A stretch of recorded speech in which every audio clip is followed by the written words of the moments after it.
Lord. Praise the living Jesus. Shall we be on our feet? This is another hour in the presence of God. This is another victory hour in this evening, Wednesday, where God is ready to meet us at point of our need. Can we begin to wave our hand to the King of Glory?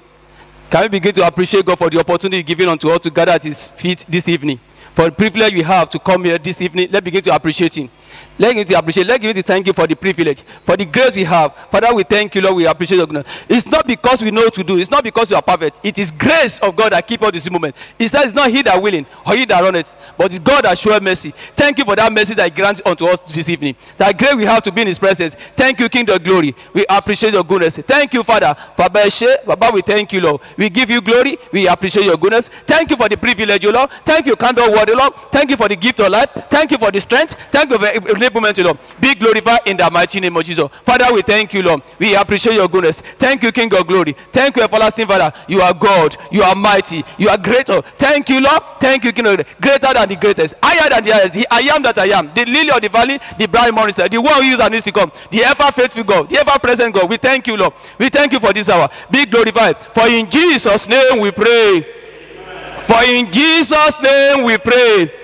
I want us to be to have for the mercy of God. But God, be merciful unto me, O Lord. In any way, in any way that I have sinned against you, is in my thought, in my action. Father, be merciful unto me in the mighty name of Jesus. Anything that wants to stand against my prayer this evening, O Lord, Father, wash me in your blood. Be merciful unto me in the mighty name of Jesus. Let your mercy prevail over my life in the mighty name of Jesus. The Bible says mercy prevail over judgment. Let your mercy prevail in the mighty name of Jesus. Father, as I'm here this evening, Father, have mercy upon me in the mighty name of Jesus. Search through my heart, O Lord, in the mighty name of Jesus. The Bible says, if I say I have no sin, I'm deceived myself that there's no righteousness in me. But if I confess my sin, you are just allowed to forgive me, Lord. Father, forgive me this evening in the mighty name of Jesus. Thank you, King of Glory. For in Jesus' name we pray.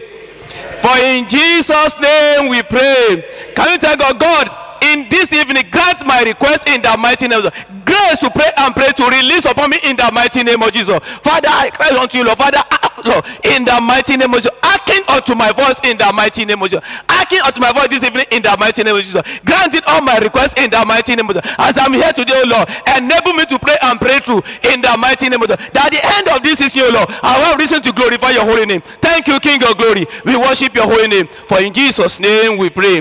Everlasting Father, we thank you, Lord. We appreciate your goodness. Thank you for the grace you bestowed upon us, Lord. Thank you for candor worthy. Be glorified in the mighty name of Jesus. Thank you, King of Glory. Have your way, Lord, in our midst.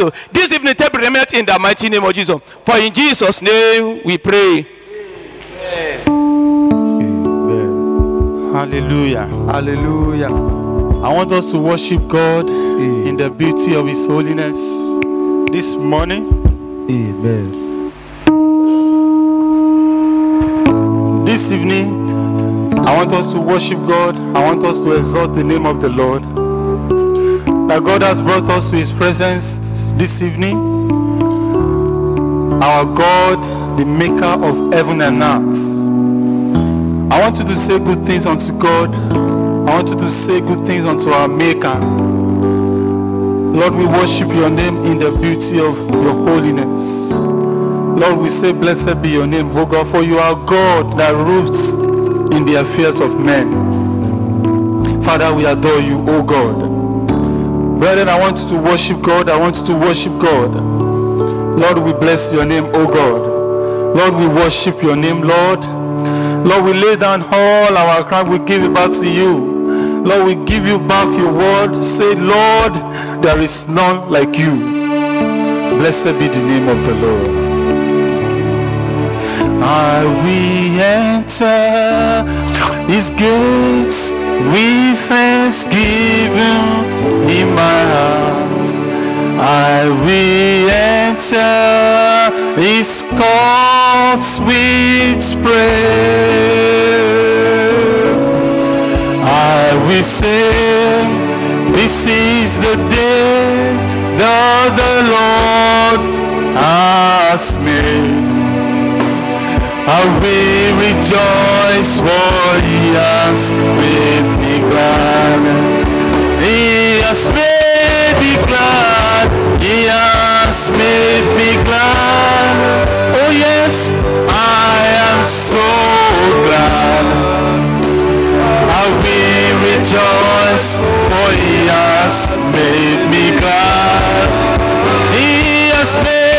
me glad. He has made me glad. Oh, I am so glad. I will rejoice, for he has made me glad. I will enter his gates with thanksgiving in my heart. I will enter his courts with praise. Hallelujah. I will say, this is the day that the Lord has made.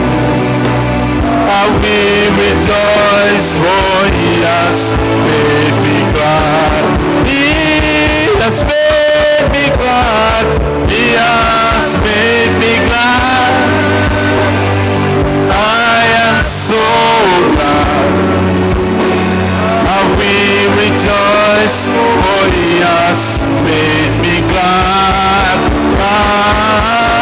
Hallelujah. He has made me glad. Oh, I am so glad. I will rejoice, for he has made me glad. Alagbara, you are the mighty God. Ẹ̀yin la tóbi jù. You are the glorious God. Alagbara, Alagbara. Oh yes, you are the mighty God. Ẹ̀yin la tóbi jù. You are the glorious God. Alagbara, Alagbara. Oh, you are the mighty God. Ẹ̀yin la tóbi jù. You are the glorious. Alagbara, Alagbara. Oh, you are the mighty God. Ẹ̀yin la tóbi jù. You are the glorious God. Lord, we worship your name. Lord, we reference your name, O God. Father, we give you all the praises. Lord, we worship you with our hearts. Lord, there is no other thing to give to you but our worship. There is nothing there's no other thing that you require from mankind other than for them to worship you. Father, we worship you. Lord, we give you praise. Lord, we give you praise. Tani ó tún gbéga o, bí kò ṣe Baba lókè. Tani ó tún fi gbogbo ọpẹ́ mi fún. Ọlọ́run, Ọlọ́run tó dá àwọn òkè ìgbà ni. Ẹ̀yin ni mo fi ọpẹ́ mi fún.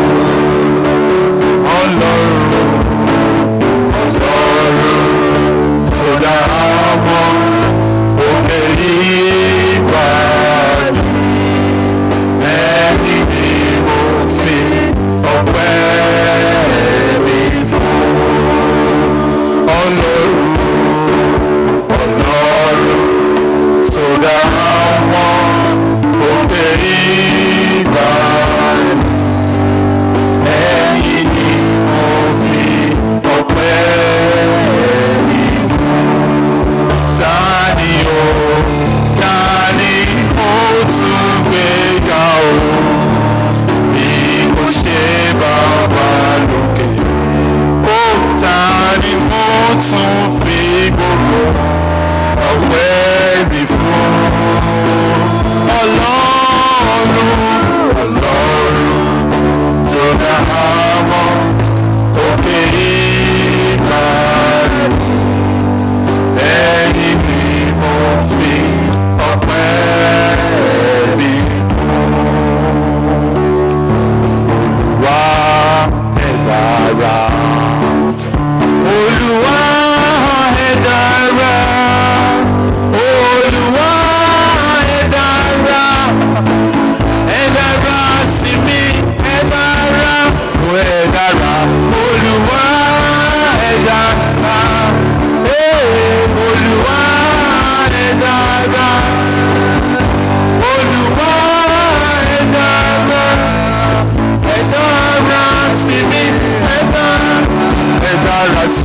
Olúwa ẹ dára. Olúwa ẹ dára. Olúwa ẹ dára. Ẹ dára sí mi, ẹ dára. You are so good, my Lord. You are good. You are good, my Lord. You are good. My Lord, you are good. You are good to me. You are so good, my Lord. You are good. You are so good, my Lord. You are good. My Lord, you are good. You are good to me. You are good. I just want you to wave your hands unto God. For he is good, the scripture says his mercies endures forever. Just lift up your hands and wave it to the Most High God. Lord, you are irrespective of what is happening in the nations, irrespective of what is happening all over the world. Lord, we wave our hands in appreciation of your goodness, in appreciation of your mercy, in appreciation of your favor to us, in appreciation of your loving kindness. Lord, there is no other person who is worthy to receive our honor, who is worthy to receive our praises. Lord, only you deserve to be praised. Only you deserve to be honored. Lord, we worship you. Blessed be the name of the Lord.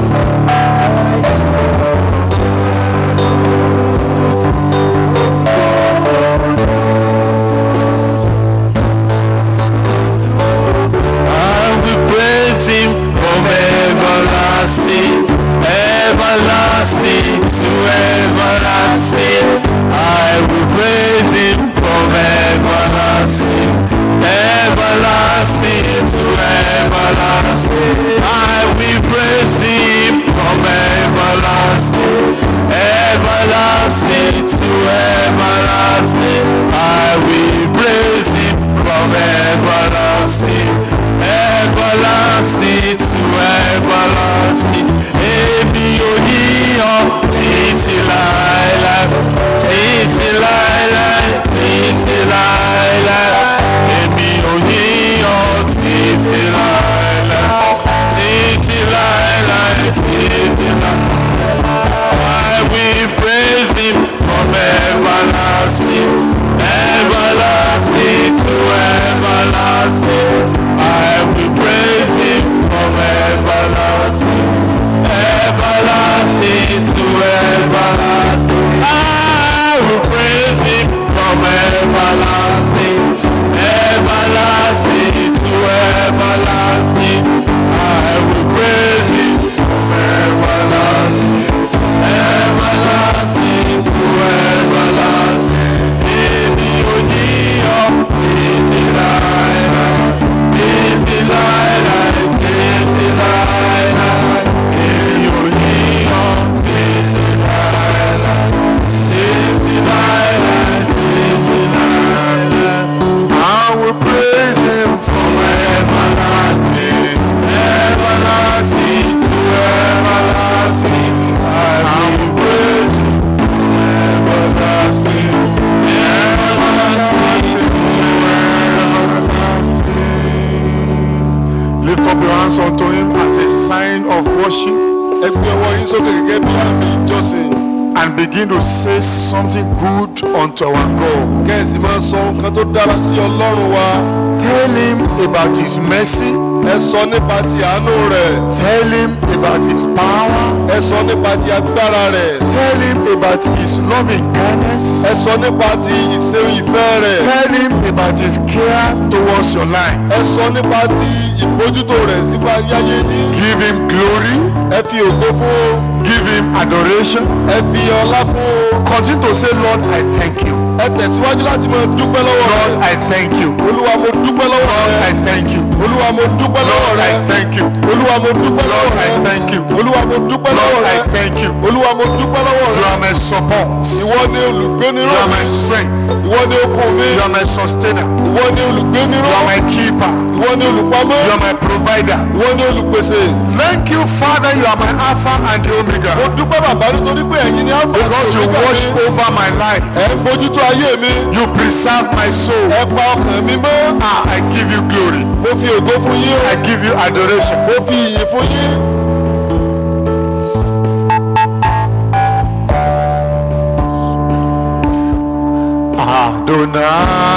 Adonai, I worship you, Son of God. You are so good, Almighty God. Hallowed be thy name. Oh yes, your dominion is forevermore. Is forevermore.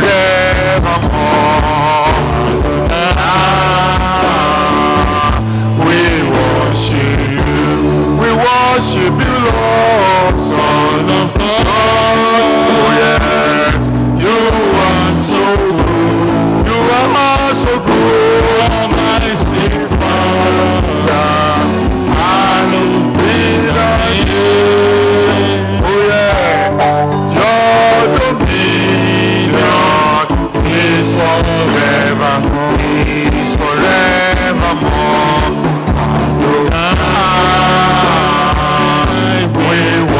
We worship you, Lord, Son of God.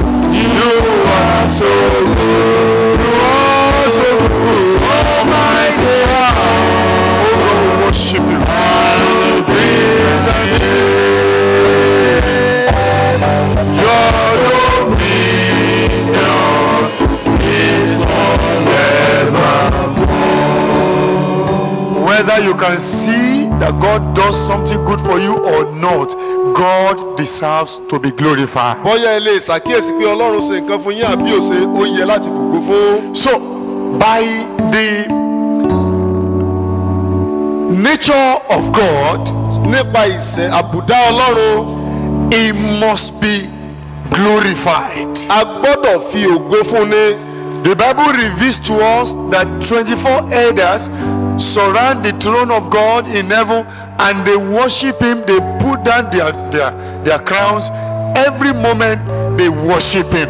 Ìwé mọ́ fi hàn yé wa àwọn àgbààgbà mẹ́rìnlélógún tí wọ́n gbé adé wọn kalẹ̀ tí wọ́n sì ń jọ́sìn fún Olúwa. I want you to join the company of these 24 elders. Mo fẹ́ kẹ́ ẹ darapọ̀ mọ́ àwọn àgbààgbà mẹ́rìnlélógún yìí. And continue to say something pleasant unto Him. Bẹ́ẹ̀ sì bẹ̀rẹ̀ sí ní sọ àwọn nǹkan tó dára sí If you Olúwa. want to kneel down, please kneel down. Bẹ́ẹ̀ bá fẹ́ kúnlẹ̀ ni ẹ kúnlẹ̀. If you want to stand up, stand up. Bẹ́ẹ̀ bá fẹ́ dìde dúró I ẹ want you dúró. to actively give Him glory. Mo fẹ́ kẹ́ ẹ mọ̀ọ́mọ̀ fi ògo fún. Lift up your hands and say, Lord, thank you because you are the sustainer of my Ẹ gbé life. ọwọ́ yín sókè kẹ́ sọ pé Olúwa mo dúpẹ́ Thank you o. for my family. Thank you for my children. Ilé mi. Thank you for my parents. Thank you for my siblings.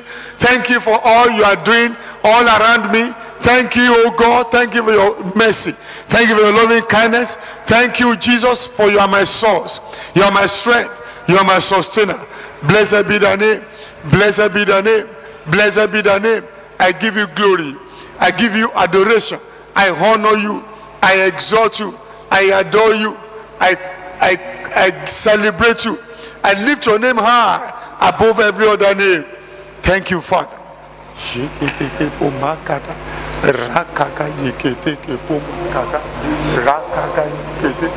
Unto the Lord,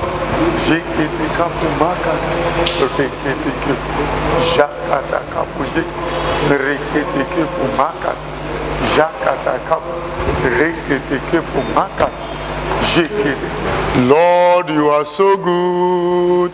Lord, you are kind. Lord, you are wonderful.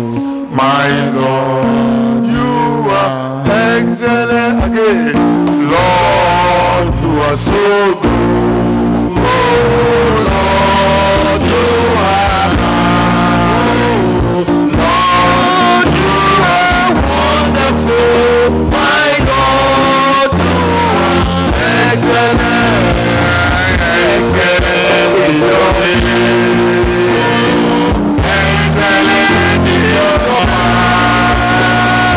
Lord, you are wonderful. My God, you are excellent. Oh yes, Lord, you are so good.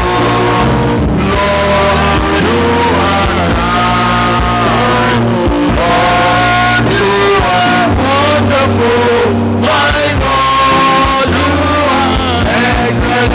Yes, excellent is your name. Your name is excellent. Excellent is your power.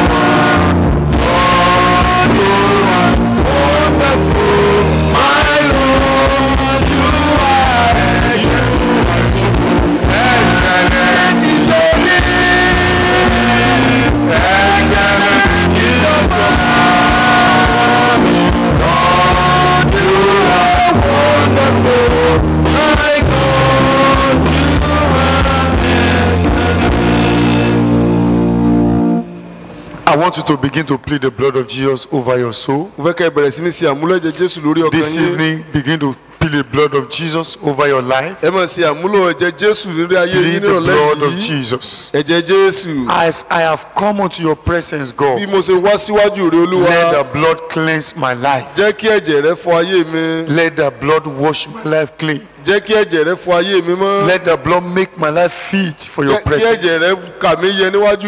Let my life be acceptable unto you. In the name of Jesus, I plead the blood of Jesus over my life. I even drink the blood of Jesus by faith. I drink the blood of Jesus into every organ of my body, into every part of my body. Lord, I plead the blood of Jesus. I drink the blood of Jesus. The blood of Jesus. The blood of Jesus. The blood of Jesus. The blood of Jesus. The blood of Jesus. The blood of Jesus. I plead the blood. The blood of Jesus. I plead the blood of Jesus. Oh yes, Lord, I plead the blood of Jesus. I plead the blood of Jesus. The blood of Jesus. I plead the blood of Jesus. Amen. Amen. Amen. Amen. Father, we give you glory for you have brought us to your presence this evening. Thank you for this Wednesday. Thank you for the work you are doing in our lives. Thank you for your presence in this place. We celebrate you. We give you all glory, all adoration. Father, we pray as we have come. We have come with our empty vessels. We pray that you fill us to the overflow. Let your grace saturate our lives in the name of Jesus. Amen. Encounter us in a new dimension. Amen. Tonight, do something new in our lives. Amen. Blessed be thy name, Lord. Hallelujah. We worship you, Father. Thank you, Lord. In Jesus' mighty name, we have prayed. Amen. I want to welcome you into the presence of God this evening. The Bible says in the presence of God there is fullness of joy, And at his right hand there are pleasures forevermore. ní ọwọ́ ọ̀tún rẹ̀ onírúurú àwọn dídára ló sì pọ̀ ń bẹ. The implication is you will not go away from his presence empty-handed. Amen. Ìtumọ̀ èyí ni pé ẹ ò ní kúrò níwájú rẹ̀ lọ́wọ́ òfo. The Lord himself is going to touch your life. Ọlọ́run fúnra rẹ̀ yóò fọwọ́ kan ayé yín. He will do a new thing in your life. Yóò ṣe ohun titun nínú ayé He will yín. open a new chapter for your life. Yóò sì ṣí abala ayé titun And náà you fún will yín. experience his goodness in abundance. Ẹ ó sì ní ìrírí ìṣerere rẹ̀ In the lọ́pọ̀lọpọ̀. name of Jesus. Amen. Hallelujah. Hallelujah. Tonight we have come to wait upon God in prayers. A ti wá dúró níwájú Olúwa nínú àdúrà lálẹ́ yìí. Because I realize that what we need to do this time is to pray. Mo ṣàkíyèsí pé n ta nílò láti ṣe ní àkókò yìí ni láti gbàdúrà. The situation the world is going through, the situation our nations are going through, requires that we must pray. Ohun tí àgbáyé ayé ń là kọjá tí orílẹ̀-èdè wa náà sì ń là kọjá pẹ̀lú pè fún ká gbàdúrà. And Jesus told the disciples a parable in Luke chapter 18 verse 1 down. Jésù sì pa òwe kan fún àwọn ọmọ ẹ̀yìn rẹ̀ nínú ìwé Lúùkù orí kejìdínlógún. He said men ought always to pray and not to faint. Pé ènìyàn nílò láti gbàdúrà láì sinmi, And not to give up. láì sàárẹ̀ pẹ̀lú. So, meaning that even normally if there are no challenges, we ought to be praying. Ó túmọ̀ sí pé bí ò bá tiẹ̀ sí ìpèníjà gan, ó yẹ ká máa gbàdúrà. But now that there are challenges, we must pray more. Ní ìsìnyí tí ìpèníjà wa wà nílò láti gbàdúrà sí i. And the Lord, as we pray, the Lord will answer our prayers. Amen. I want us to open our Bibles to the book of Habakkuk, Mo fẹ́ ká ṣí Bíbélì wa sí ìwé Ábákúkù chapter 3. orí ìkẹta. Habakkuk chapter 3. Ìwé Ábákúkù orí ìkẹta. Habakkuk is in the Old Testament of the Bible. Ìwé Ábákúkù wà nínú ìwé májẹ̀mú láéláé. We are going to read the first two verses. A ó ka ẹsẹ̀ méjì àkọ́kọ́. Habakkuk chapter 3, 1 to 2. Ìwé Ábákúkù orí ìkẹta. I want you to open your Bible at home. Ẹ ṣí Bíbélì yín nílé. It is very important. The Bible says, blessed is the man who reads this book. Bíbélì pé ìbùkún ni fún ẹni náà tó ń ka ìwé yìí. Verses 1 and 2, Habakkuk chapter 3. Ábákúkù orí kẹta ẹsẹ̀ The kìíní àti Bible ẹsẹ̀ says, kejì. a prayer of Habakkuk the prophet on Shigionoth. Lord, I have heard of your fame. I stand in awe of your deeds. O Lord, renew them in our day. In our time, make them known. In wrath, remember mercy. Hallelujah. Hallelujah. There is no experience anyone may be going through that would be the first time that experience will happen in the Kò world. sí ìrírí tí ẹnikẹ́ni lè máa là kọjá tí ìrírí yóò wá jẹ́ àkọ́kọ́ nínú ayé. There is nothing new on earth. Kò sí nǹkan titun nínú ayé. Whatever we are going through now, some other people in the past had gone through it. Ohun yòówù tá a bá àmọ́ là kọjá lọ́wọ́lọ́wọ́ báyìí àwọn kan nígbà kan rí ti larú ẹ̀ kọjá. If it is lack of money, in fact, it is not only you who needs money. Tó bá yẹ pé àìlówó lọ́wọ́ ni kì í ṣe ẹ̀yin nìkan lẹ nílò owó. If you are longing for the fruit of the womb, there are many people longing for the fruit of Tó bá the yẹ womb. pé èso tí inú ni ẹ̀yin ń retí ni ọ̀pọ̀lọpọ̀ èèyàn náà wà nírú ipò yìí. Some people were waiting for the fruit of the womb in the past and God answered them. Àwọn kan dúró de èso tí inú nígbà kan rí Ọlọ́run sì dá wọn And lóhùn. God will answer you also. Amen. Now, whatever you are waiting on God for, Ohun yòówù tẹ́ ẹ bá àmọ́ dúró de Olúwa fún. some other people have also gone through that experience Àwọn before kan náà ti larú rẹ̀ kọjá rí. and they overcame it. wọ́n sì borí. you will also overcome. Amen. Now, in the scripture we read this evening, Nínú ìwé mímọ́ tá a kà lórí the ìrọ̀lẹ́ Holy yìí, Spirit is helping us to see a man of God, Prophet Habakkuk, waiting upon God in prayer. ẹ̀mí mímọ́ jẹ́ ká rí wòlíì Ábákúkù tó ń dúró de Ọlọ́run nínú àdúrà. God revealed to him that trouble was coming against the people of Israel, Ọlọ́run fi hàn án wípé ìyọnu ń bọ̀ wá lórí àwọn ọmọ Ísírẹ́lì. and that nothing will stop it. Kò sí ohunkóhun tó lè dá dúró. That the Babylonians are coming to carry the people of Judah away into captivity. Àwọn ará Bábílónì ń bọ̀ láti wá kó ìran Júdà lọ sí ilẹ̀ And ìgbèkùn. Habakkuk was arguing with God that how will you use wicked people to punish your people? Ábákúkù wá ń béèrè pé wọ́n ṣe wá lo àwọn aláìgbàgbọ́ láti bọ́. And God revealed to him that look, nothing can change it. Ọlọ́run ní kò sí tí ó yí padà o. These people will suffer. Àwọn èèyàn wọ̀nyí ó jìyà. These people will be punished. Àwọn èèyàn wọ̀nyí ó gba ìjìyà.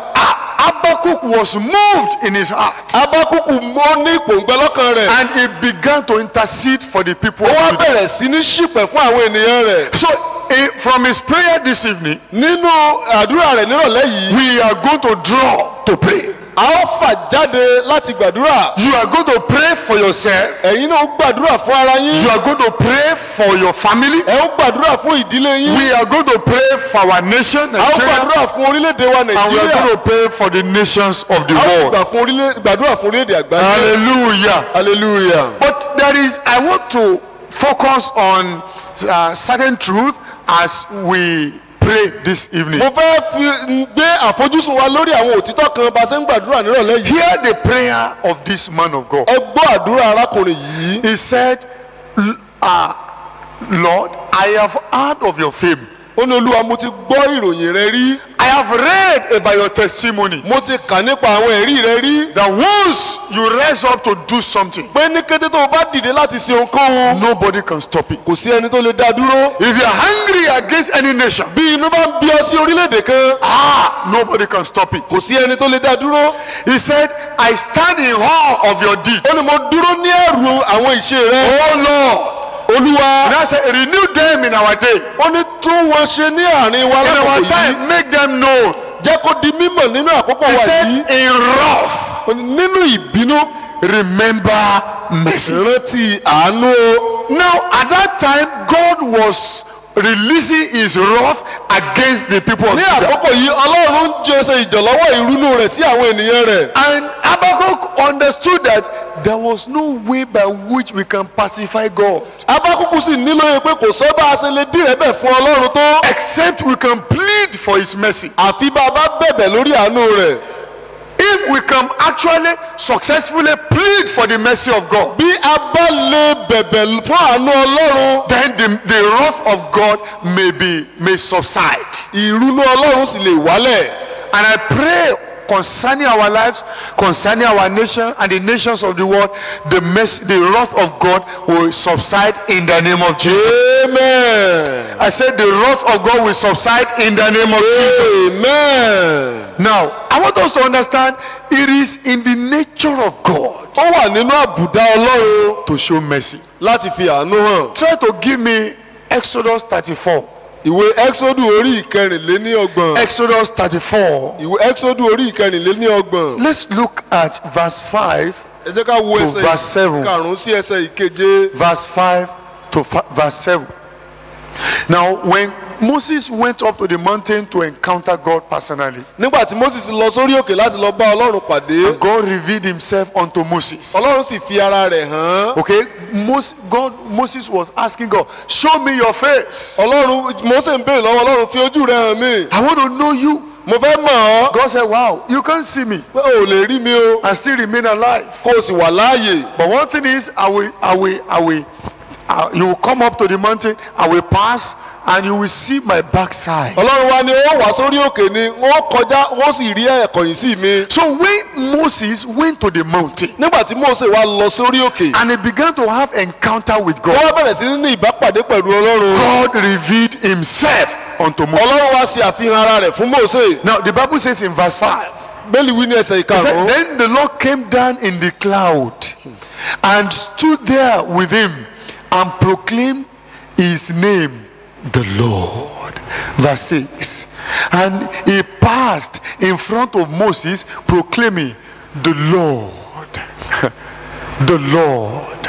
What is the meaning of the Lord? Kí ni The ìtumọ̀ Lord. Olúwa? He was Olúwa repeating the owner, ẹni tó ní nǹkan, the one who is fully in ẹni charge, tó wà ní ìṣàkóso, the absolute owner of everything, ẹni tó ní gbogbo nǹkan pátápátá, the maximum ruler. ẹni tó ń ṣàkóso. He now said, the compassionate and gracious God, Ó ní aláàánú àtolóore ọ̀fẹ́, slow to anger, a máa lọ́ra láti bínú, abounding in love and faithfulness, ẹni tí ó pọ̀ ní oore àti òtítọ́, maintaining love to thousands and forgiving wickedness, rebellion and sin.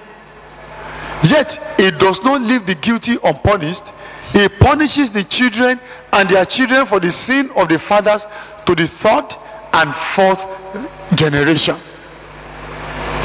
ẹni tí ó ń pa àánú mọ́ fún ẹgbẹgbẹ̀rún, tí ó ń darí àìṣedéédé àti ìrékọjá àti ẹ̀ṣẹ̀ jì, àti nítòótọ́ tí kì í jẹ́ kí ẹlẹ́bi lọ láì jìyà.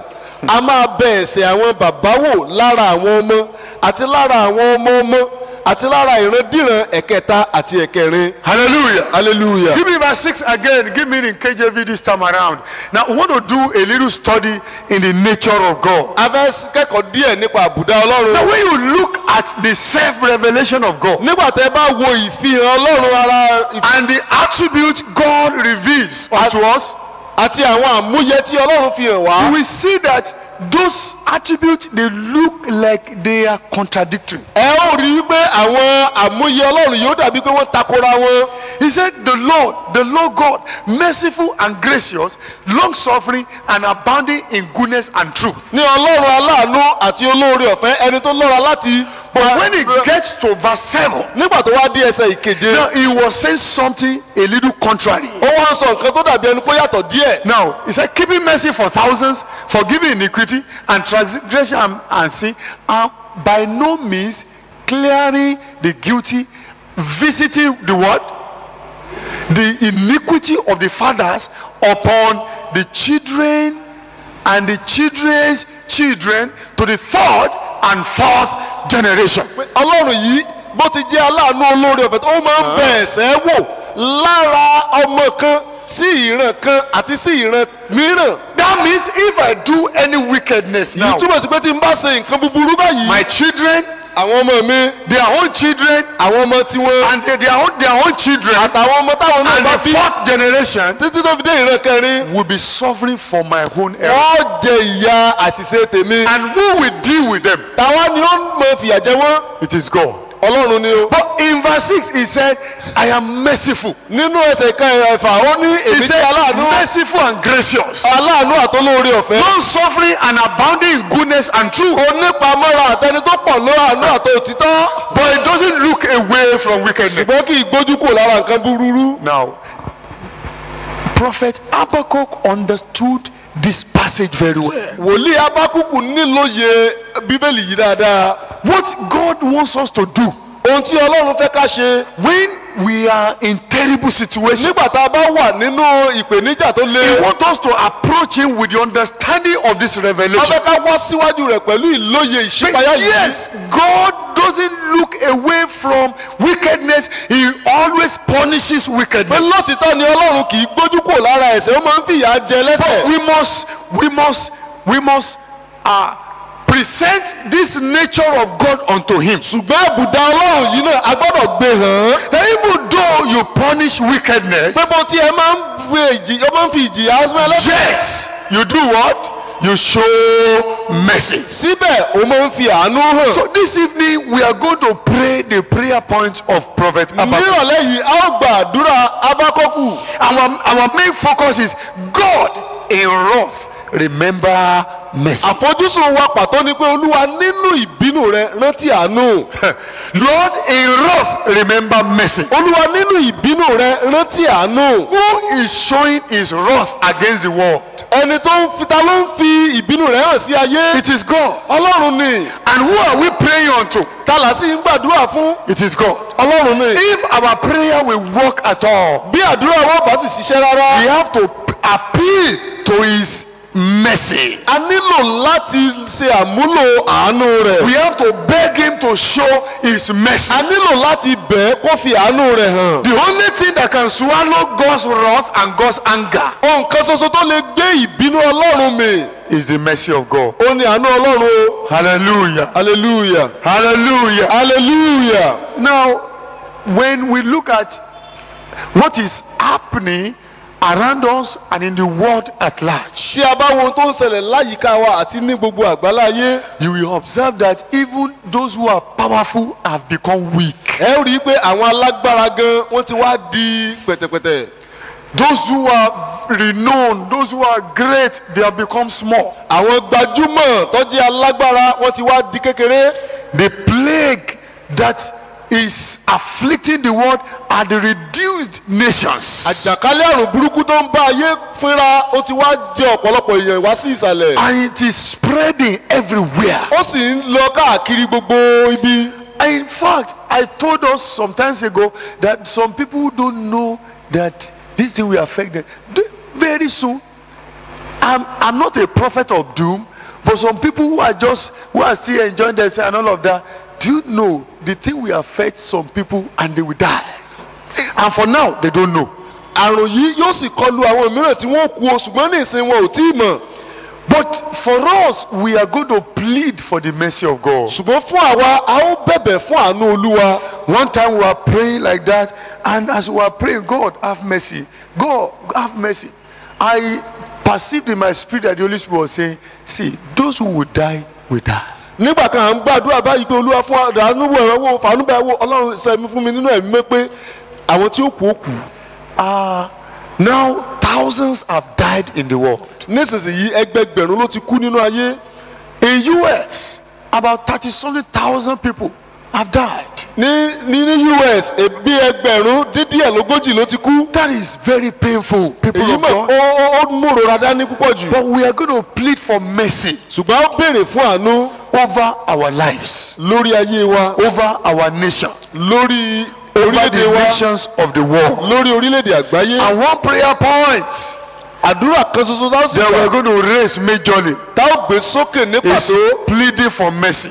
òní bíbẹ̀bẹ̀ fún àánú. That, oh God, in wrath, remember mercy. olúwa nínú àánú nínú That over ìbínú my rẹ life, in wrath, remember mercy. lórí ayé mi nínú ìbínú rẹ Over my family, in wrath, remember mercy. lórí ìdílé mi nínú ìbínú rẹ Over my nation, in wrath, remember mercy. lórí orílẹ̀-èdè wa nínú ìbínú rẹ rántí àánú. Over the nations of the world, God, remember mercy. lórí orílẹ̀-èdè àgbáyé nínú ìbínú rẹ bàbá rántí But there are àánú. three things God wants me to put to you ṣùgbọ́n nǹkan mẹ́ta wà tí ọlọ́run fẹ́ kí n tì sí for us to contact the mercy of fún God. wa láti bá àánú ọlọ́run pàdé. Number one, lákọ̀ọ́kọ́ repent and turn away from every known sin. ẹ ronúpìwàdà kẹ́ẹ̀sì kúrò nínú gbogbo àwọn ẹ̀ṣẹ̀ tẹ́ ẹ Sin mọ̀. is a major cause of God's wrath. ẹ̀ṣẹ̀ ló máa ń fa ìbínú ọlọ́run. If there is no sin, God will have no reason to be angry bí with ọba sí mankind. ẹ̀ṣẹ̀ nínú ayé yẹn kò sí ìdí tí ọlọ́run ó fi máa bínú sí So yàn. if you are hearing me and there is anything in your life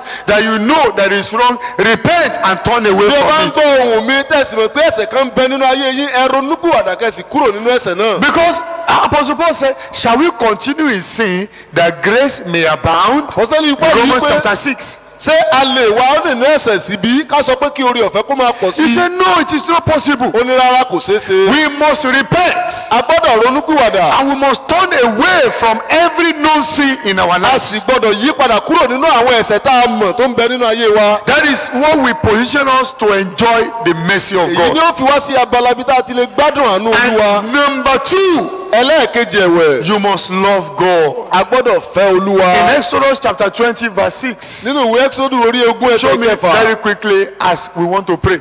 Number two, you must love ẹ God. gbọ́dọ̀ fẹ́ olúwa. So now Exodus chapter 20 verse 6 says, but showing love to 1,000. Give me KJV this time around. Give me KJV. He said, and showing what? Mercy unto thousands of them that love me and keep my commandments. So we must love God and be obedient unto his commandments. We must be obedient to the promptings of the Holy Spirit in our lives. This will position us for the mercy of God. Don't live carelessly, brothers and sisters. You must love God and obey his prompting. Number 3 is ask for mercy. Believe in the efficacy of the mercy of God. The mercy of God can locate your life and stand you out and shield you away from the evil that may be afflicting other people. So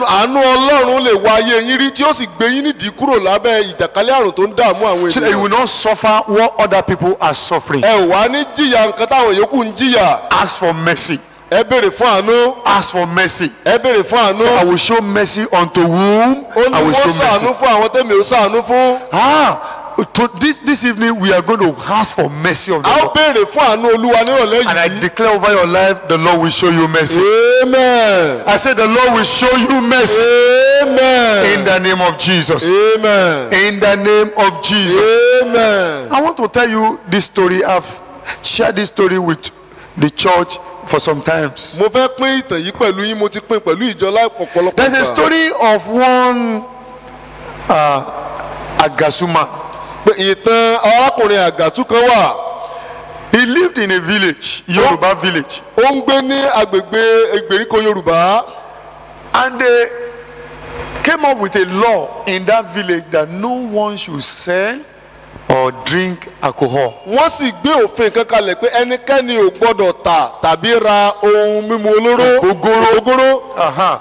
And suddenly, this man, they discovered in his house he had 10 drums of alcohol.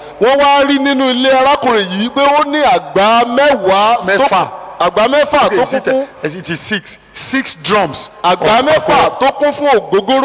When they arrested him, they took him to the court.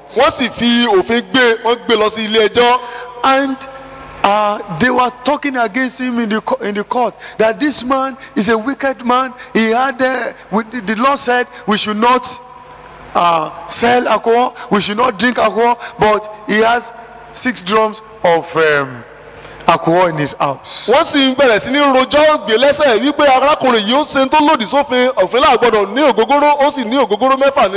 judge looked at him, he said, do you have anything to say?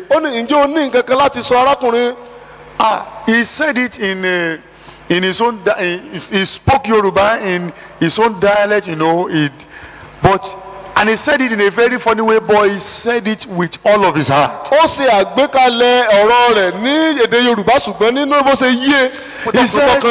He said, look at me now.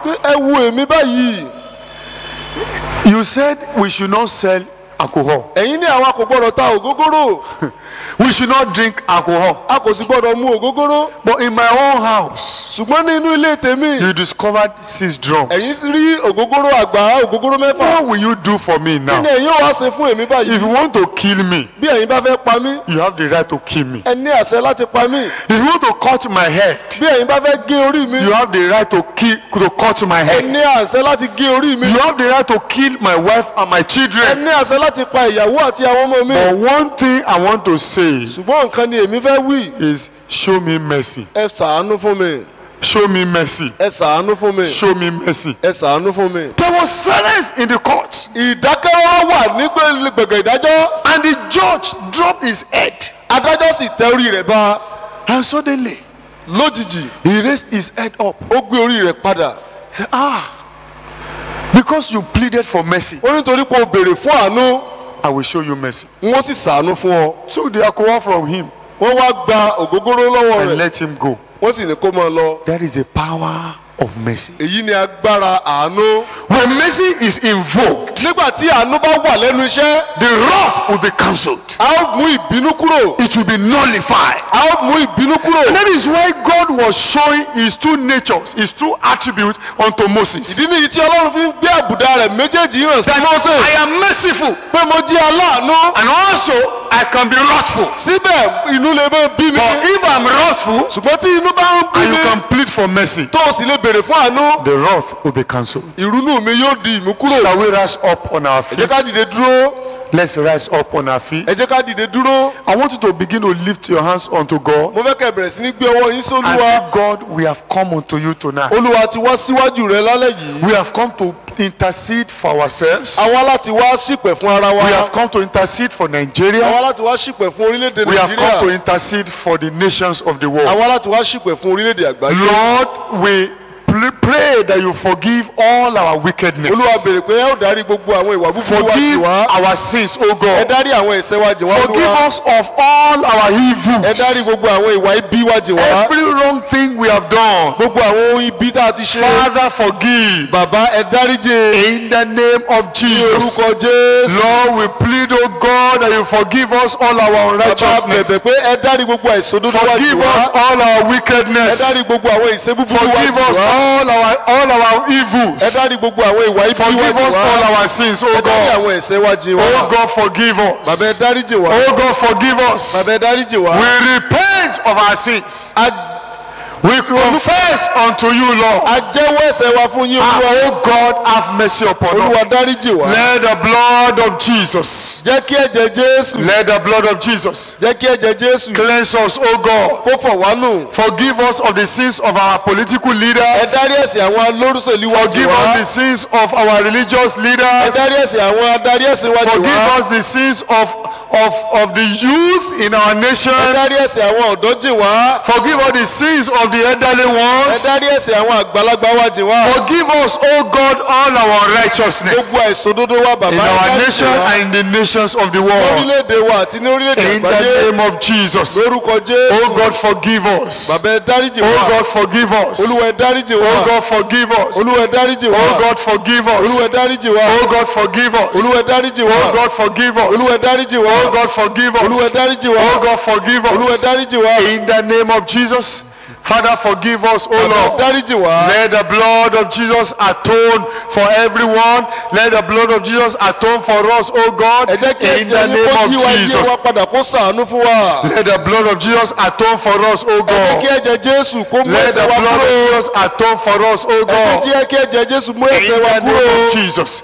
Let the blood of Jesus atone for ẹ us. jẹ́ kí ẹ̀jẹ̀ jésù mú Let the ẹ̀ṣẹ̀ wa blood of kúrò. Jesus speak for ẹ us. jẹ́ kí ẹ̀jẹ̀ jésù Let the bẹ̀bẹ̀ fún blood of wa. Jesus defend us. ẹ jẹ́ kí ẹ̀jẹ̀ Let jésù the kó wọ̀ wá blood nù. of Jesus fight for us. ẹ jẹ́ ẹ̀jẹ̀ jésù Let kó the jà fún blood wa. of Jesus atone for ẹ jẹ́ us. kí ẹ̀jẹ̀ jésù kó In the gbàdúrà name wa. of Jesus. Jakata kapo yekete kepo makata. Rakata kapo. Àánú ni a béèrè bàbá o, àánú ni a béèrè. Àánú ni a béèrè bàbá o, àánú ni a béèrè. Àwíjàre màmá kọ́ o, àánú ni a béèrè. Ọlọ́run wa, àánú ni a béèrè bàbá o, àánú ni a béèrè. Oh yes Lord, àánú ni a béèrè bàbá o, àánú ni a béèrè. Àwíjàre màmá kọ́ o, àánú ni a béèrè. Ọlọ́run wa, àánú ni a béèrè bàbá o, àánú ni a béèrè. Oh yes Lord, àánú ni a béèrè bàbá o, àánú ni a béèrè. Àwíjàre màmá kọ́ o, àánú ni a. Ẹ kọrin, ẹ kọrin. Àánú ni a béèrè bàbá o, àánú ni a béèrè. Ọlọ́run wa, àánú ni a béèrè bàbá o, àánú ni a béèrè. àwíjàre màmá kọ́ o, àánú ni a béèrè. In Jesus' name we have prayed. Amen. We are going to lift up our hands unto God and say, God, show me mercy. A ó gbé wọn wá sí Olúwa pé Olúwa ṣàánú fún mi. Oh God, show me mercy. Olúwa ṣàánú fún mi. Oh God, show me mercy. Olúwa ṣàánú fún mi. In this world, oh God, show me mercy. Nínú ayé yìí Olúwa ṣàánú fún Mention mi. your name unto God. Say, Lord, show me mercy. Ẹ gbé oyin sókè pé Olúwa I ṣàánú am fún Segun mi. Akande. God, show me mercy. Olè mi Sunday I Ọlọ́run want you to ṣàánú pray fún mi. very deliberately, very seriously. Ẹ gbàdúrà fún ara yín. Ẹ mọ̀ọ́mọ̀ gbàdúrà Oh God, yín. show me mercy. Ọlọ́run ṣàánú fún mi. Oh Lord, show me mercy. Olúwa ṣàánú fún mi. Oh God, show me mercy. Olúwa ṣàánú fún mi. Oh Lord, show me mercy. Olúwa ṣàánú fún mi. In the name of Ní Jesus. orúkọ Jésù. Oh Lord, show me mercy. Olúwa ṣàánú fún mi. Oh Lord, show me mercy. Olúwa ṣàánú fún mi. Oh Lord, show me mercy. Olúwa ṣàánú fún mi. In the name of Jesus. Ní orúkọ Oh Jésù. God, show me mercy. Olúwa ṣàánú fún In mi. Jesus' name we have prayed. Amen. Do you know that this thing is affecting every one of us? Ǹjẹ́ ẹ mọ̀ pé kiri yìí ń pa gbogbo wa lára? If you don't know, Bẹ́ẹ̀ ò bá mọ̀. now several of us are at home. Ọ̀pọ̀lọpọ̀ wa la wà nílé. All our children are at home. Àwọn ọmọ wa pẹ̀lú wà nílé. They cannot go to school. Wọ́n lè lọ léèwé. Do you know this thing must not continue for a long Ẹ time? mọ̀ pé nǹkan yìí ò gbọ́dọ̀ tẹ̀síwájú. It is going to make the situation in the state, situation in the city very, very, very bad. Yóò mú kí nǹkan kó burú jọjọ ní gbogbo àgbègbè. People who are collecting salary now may not be able to collect salary in the next 2-3 months if this thing does not stop. Bí nǹkan ìbá lè tẹ̀síwájú, àwọn tó ń gbowó oṣù lè má lè rọ́rùn gbowó oṣù mọ́. And if there is no salary, Bí ọ̀bá wá sí owó oṣù, it will be difficult to run back to the village. yóò nira láti sá padà lọ síbi oko. How will you make it? Báwo lẹ́sẹ̀ wá We ṣàṣe? just need the mercy of God. Àánú Ọlọ́run la nílò. For now, you are still getting food to eat. People, states where they lock down, people are crying for hunger. Ẹ ń rí oúnjẹ jẹ báyìí, àwọn ìpínlẹ̀ tá a ti tì pa, àwọn èèyàn ń pariwo fún ebi. We need the mercy of God. A nílò àánú Olúwa. Those of you who do businesses Gbogbo ẹ̀yin tẹ̀ ń sin okòwò kan that has to do with events, tó ní í ṣe pẹ̀lú kẹ́gbà. you understand the meaning of what I'm talking about. Ẹ mọ ìtumọ̀ tí mò ń sọ yìí. Ordinarily, many of you who do event businesses and all of that, you know, for this month of April, you know the amount you have lost. Gbogbo ẹ̀yin tẹ̀ ń bá àwọn èèyàn gba ṣe okòwò gbígbàlejò tí ṣayẹyẹ ẹ mọ iye owó tẹ̀ ti pàdánù lóṣù. And that is why we are going to pray. Dínú ìta fi gbàdúrà. Oh Lord, show me mercy. Olúwa ṣàánú fún mi. Let this plague come to an end. Jẹ́ kí àjàkálẹ̀ àrùn yìí dáwọ́ dúró. Show us mercy, Lord. Olúwa fàánú hàn fún wa. In the name of Jesus. Ní orúkọ Jésù. Deliver me from evil. Olúwa gbà mí lọ́wọ́ ibi. Lord, deliver me from infection. Olúwa gbà mí lọ́wọ́ In ìpalára. the name of Jesus. Ní orúkọ Turn it to Jésù. prayers for Ẹ yourself. sọ di àdúrà fúnra yín.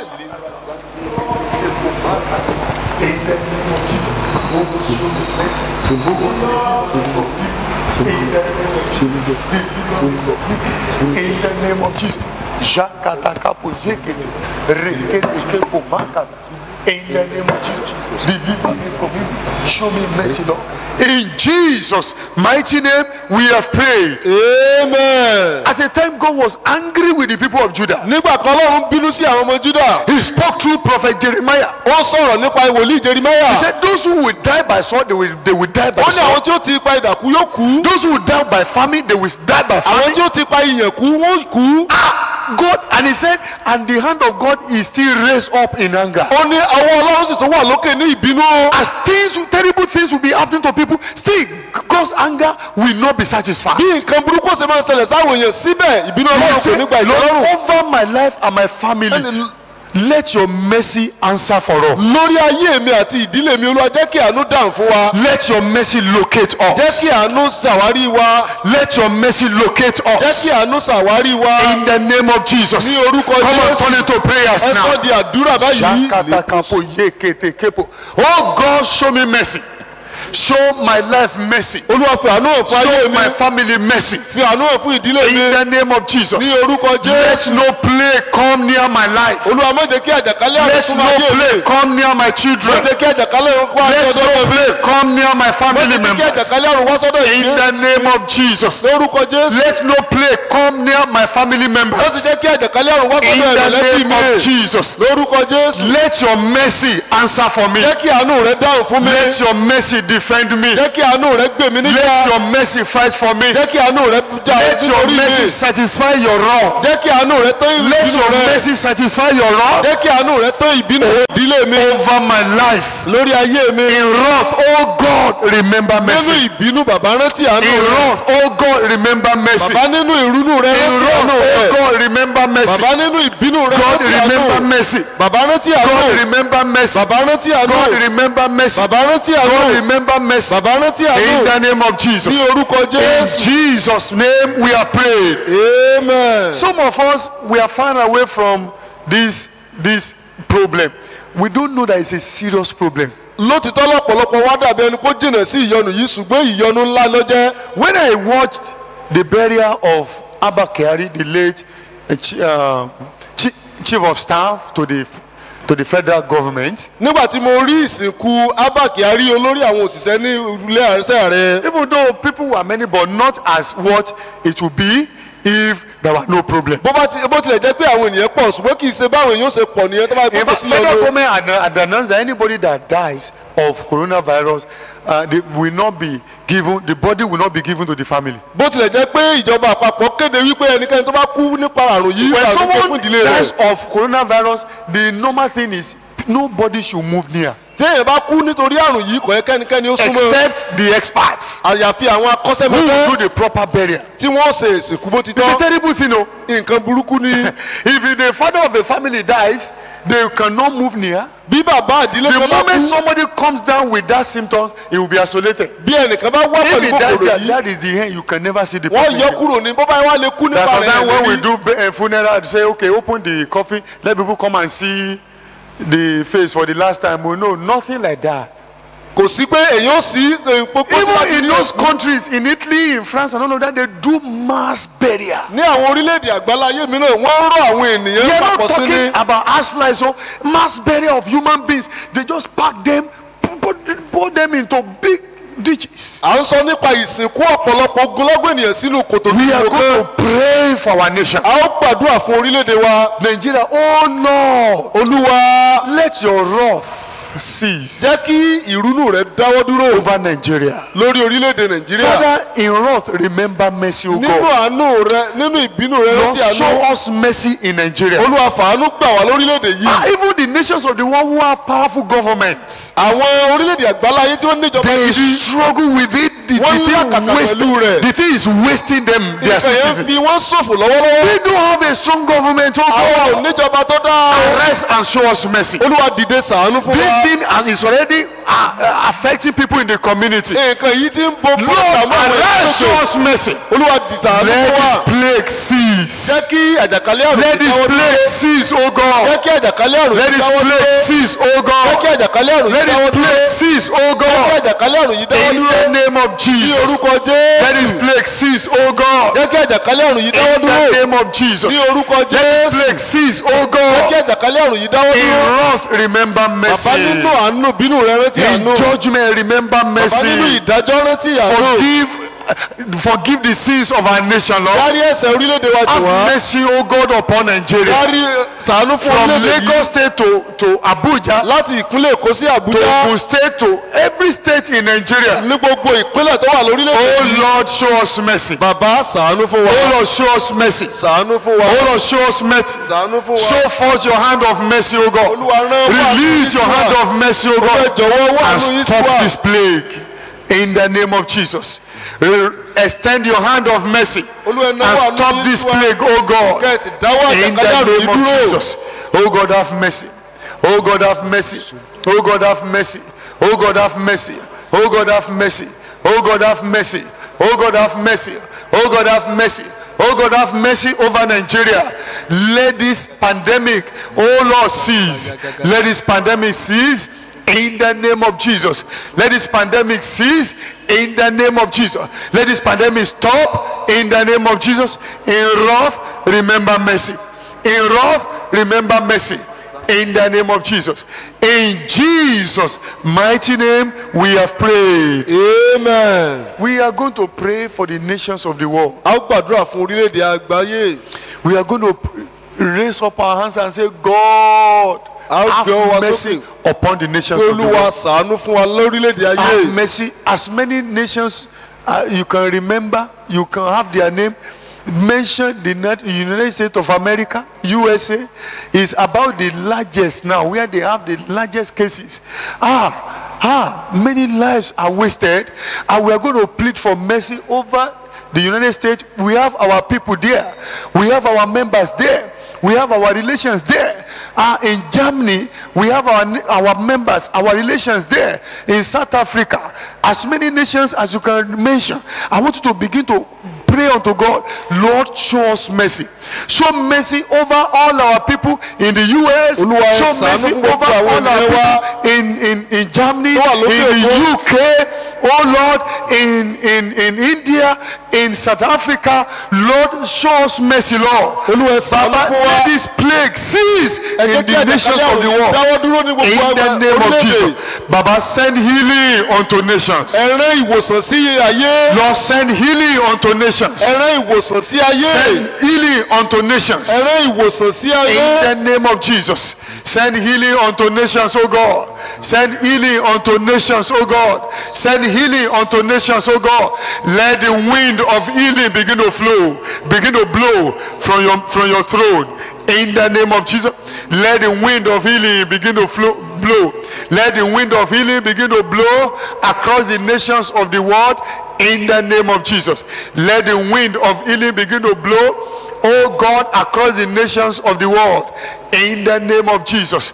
Oh, in wrath, remember mercy. In wrath, remember mercy, oh God. In wrath, remember mercy, oh God. In wrath, remember mercy, oh God. In wrath, remember mercy, oh God. In wrath, remember mercy, oh God, over the nations of the world. In the name of Jesus, let's pray sincerely. Let's pray deliberately. Oh, let's pray deliberately. Remember mercy, Lord. Remember mercy, Lord. Remember mercy, Lord. Remember mercy, Lord. Remember mercy, Lord. You are merciful and gracious. You are merciful and gracious. Show us mercy and grace. Show us mercy and grace. Show us mercy and grace. Show us mercy and grace. Show us mercy and grace. Show us mercy and grace. Show us mercy and grace. Show us mercy and grace. Show us mercy and grace. In the name of Jesus. In Jesus' mighty name we have prayed. Amen. Brethren, human beings are social creatures. We cannot be our best when we don't come together. This social distancing is counterproductive. Am I correct? It's counterproductive. A lot of things. We did naming ceremony last Saturday. We were not up to. We were not up to 9. Not as if the parent didn't want to spend money to. But we must not. It's not good. If your aged father dies now, you can't bury him. If anything happens that will require people to come together, no, it's not allowed. It's a bad time. Finally, brethren, you are going to lift up your hands unto God and say, just please, Lord, show us mercy. Pray actively. Pray sincerely. God, show us mercy. God, show us mercy. In wrath, remember mercy, Lord. In wrath, remember mercy, Lord. In the name of Jesus. Lagos State is under lockdown. Ogun State is under lockdown.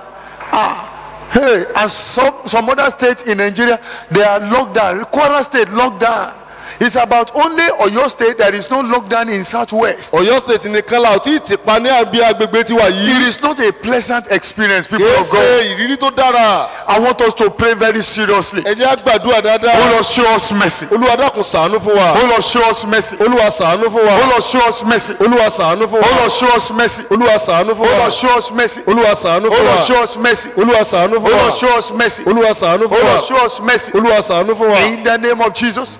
Oh Lord, show us mercy. Olúwa ṣàánú fún wa. Àánú ni a béèrè bàbá o, àánú ni a béèrè, àánú ni a béèrè bàbá o, àánú ni a béèrè. Oh yes Lord, àwíjàre mọ̀mọ́ kọ́ o, àánú ni a béèrè. Olúwa, àánú ni a béèrè bàbá o, àánú ni a béèrè. Ọlọ́run wa, àánú ni a béèrè bàbá o, àánú ni a béèrè.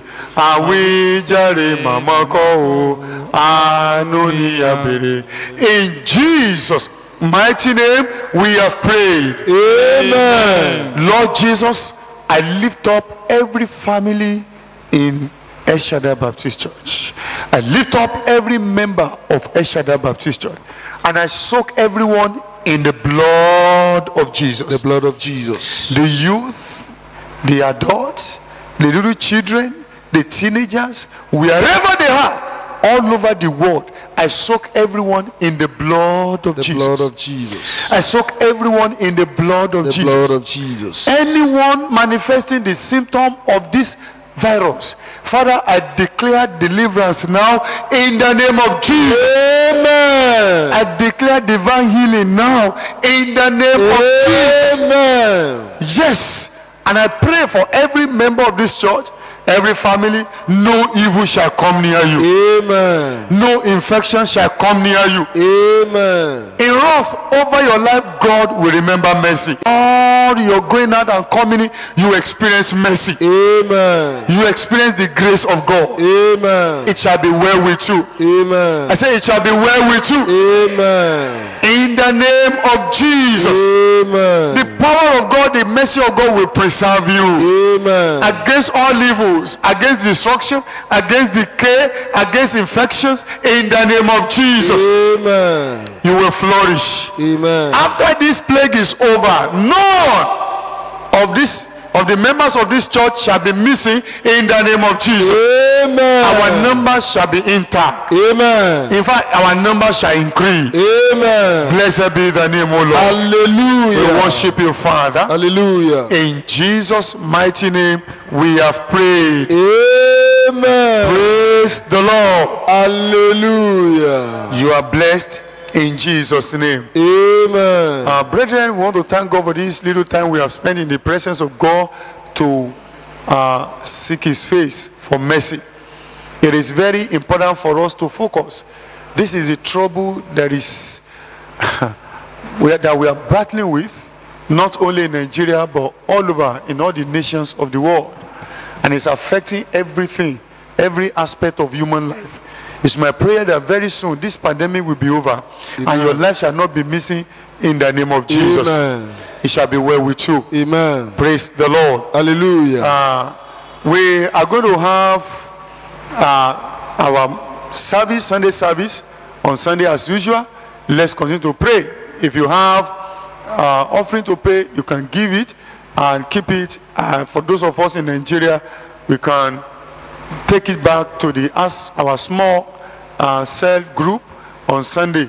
It shall be well with us in Jesus' name. Amen. Praise the Lord. Hallelujah. Shall we rise up as we share the grace in fellowship? Now may the grace of our Lord Jesus Christ, the love of God, and the sweet fellowship of Holy Spirit be with us now and forevermore. Amen. Praise the Lord. Hallelujah. You are blessed in Jesus' name. Amen. The righteous shall flourish and the palm tree